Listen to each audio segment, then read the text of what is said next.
అప్పుడు శిశుపాలుడు ఫస్ట్ వస్తాడు. శిశుపాలుడు వచ్చి మత్స్యేంద్రియం దగ్గరికి వచ్చి ఆ ధనుసుని తీసి వింటి నారిని పైకి ఇలా తగిలిస్తారు. ఫస్ట్ తగిలించాలంటే చాలా కష్టము.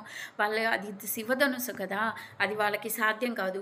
ఆ వింటి నారిని పైకి ఇలా తగిలించి జస్ట్ ఇట్లా కొంచెం ఆవగించున్నంత గ్యాప్లో ఫట్మని కొట్టేస్తుంది, కింద పడిపోతాడు. తర్వాత శల్యుడు వస్తాడు. శల్యుడు వచ్చి నేను ఇది ఈజీగా చేస్తాను, ఇదేందో గొప్ప అని ఆయన వచ్చి తన గర్వాన్ని చూపించుకోవడానికి శల్యుడు వస్తాడు. వచ్చి తను కూడా అదే ధనుసుని తీసుకొని ఆ వింటి నారిని పైకి తగిలిచ్చేలోపు జస్ట్ ఇంత గ్యాప్ ఉండగానే కొట్టేస్తుంది. శల్యుడు కూడా కింద పడిపోతాడు. తర్వాత కర్ణుడు వస్తాడు. కర్ణుడు వచ్చి కర్ణుడు కూడా అలానే చేస్తే కింద పడిపోతాడు. ఇంకా తర్వాత జరాసంధుడు వస్తాడు. జరాసంధుడు కూడా అంతే. శిశుపాలుడు వస్తాడు. శిశుపాలుడు, జరాసంధుడు వీళ్ళందరూ ఎవరు చేయలేరు. ఇంకా తర్వాత అర్జునుడు వస్తాడు. అర్జునుడు వచ్చి ఈజీగా తను ధనుసుని తీసేసి ఫట్మని కట్టేసి 5 నిమిషాల్లో అయిపోయింది. చేపను నీళ్ళలో చూసి చేపను కొట్టేస్తాడు. అప్పుడు వరమాల వేసేస్తుంది ద్రౌపది వచ్చి.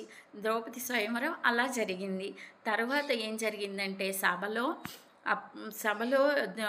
ద్రౌపదుడిని అక్కడ చుట్టుపక్కల రాజ్యాల వాళ్ళందరూ ఇది మోసం చేశావు నువ్వు, ఇది కరెక్ట్ కాదు, ఇదంతా రాంగు, ఇది బ్రాహ్మడు ఎవరైనా చేస్తారా,